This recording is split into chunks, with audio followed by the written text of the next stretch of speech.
I'm the author of More Than Just Your Spine, blogspot.com.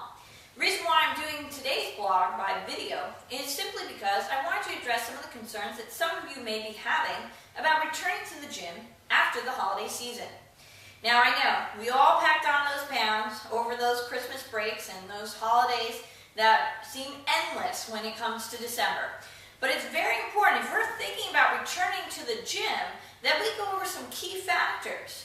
One is making sure that you are ready to return to the gym. Now yes, if you live in an area that gets a lot of snow and you've been shoveling the snow, you might be feeling some aches and pains that might be saying, hey, I don't know if we're quite ready yet. Well, that's important to acknowledge. The other thing to acknowledge is, when is the last time you worked out? If you didn't work out within the last 4 weeks or more, you may want to begin your program a little slower than most everyone else or other individuals. So my best recommendation there is, if you have some of those aches and pains, seek out your local chiropractor, your physiatrist, or you could seek out your local massage therapist. Have them work out those knots first before getting into that gym and pushing your body further or harder than it has in a while. Same goes if you haven't been exercising for a while. You may want to start off a little lighter. You may want to actually go to the gym first, start by walking on the treadmill, maybe even riding a bike, and doing a few abdominal exercises, a few squats, lunges, and so forth, before you jump into, say, a group class. Now, I'm going to address that really quickly. Group classes, when you get into them, you need to be careful, because if you don't have proper form, and if you're not sure exactly how to be executing the exercise, your injury rate does increase. So with that said, if I was to return to the gym right off the bat and enter into an exercise class, I may feel the need to work much harder than my body is ready to. So with that said, I could get injured, and then I'm going to lose that motivation to keep going back and losing weight, which might be my #1 goal since it is January. So my best recommendation right off the bat is make sure you get a fitness evaluation. Whether it is you seek out a chiropractor or a sports chiropractor like myself, or an expert in exercise physiology, that you do take those measures into consideration. Now, I mentioned the word fitness evaluation. How do you know if you're getting a fitness evaluation that's appropriate for you? Well, here are some basic guidelines. One is, every fitness facility, no matter how big or small, or even if it's a private personal training studio, should have what's called a PAR-Q. This is a simple form that just actually makes you, the customer/client, check off those major red flags. Have you ever gotten lightheaded or dizzy during a workout? Have you had heart problems? Have you had diabetes? Were you recently pregnant? When's the last time you experienced any muscular pain? Have you had any recent surgeries, fractures, and so forth?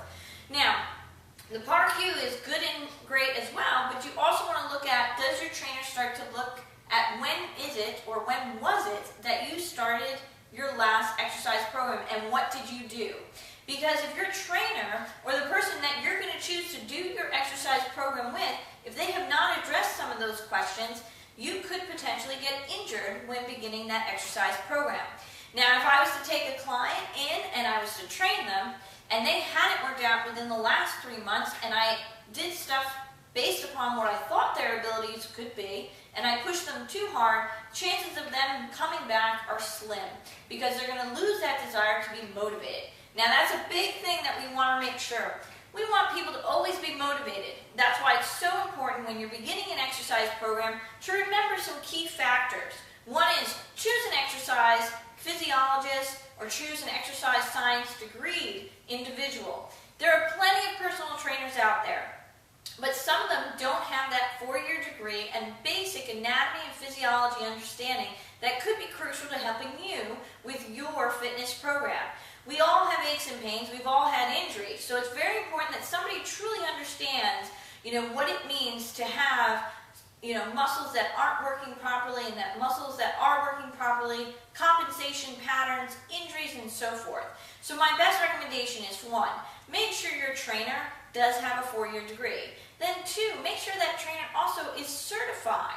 Make sure that their certification is one that's really recognized in the fitness industry. There are many certifications out there, but make sure your trainer has one of the gold standards. That's AFA, ACE, American College of Sports Med, NASA, and there are some more. Now, the other thing is make sure that your trainer has the experience. Make sure that they've actually trained multiple different, well, I should say, a variety of people. A trainer that can train just about anyone, not just one set type, is very good at what they do, because then that means they can always modify and change the program according to what your needs are. So, like I said, before beginning your exercise program, make sure that you do choose the appropriate trainer for you. Remember those things: 4-year degree, your accredited certification, and also somebody who has had a good number of years of experience. Now, the other most important thing is that fitness evaluation. Now, a lot of trainers don't put clients through an appropriate fitness evaluation, so sometimes it's helpful to actually seek out an expert. Like myself, when working with the fitness industry, I'm the one that actually puts everyone through a fitness evaluation. Reason being, I'm a doctor, but I'm not just a doctor. I have a background in sports medicine and athletic training, which enables me to see things in a person's body that a normal trainer wouldn't be.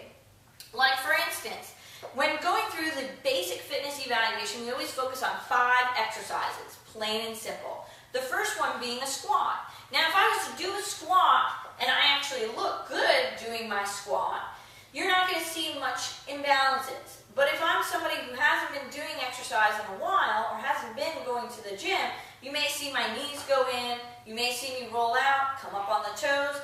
These are little indications of different muscle firing patterns that we want to address and look at, so one, the client doesn't feel their knees or their low back when doing this exercise.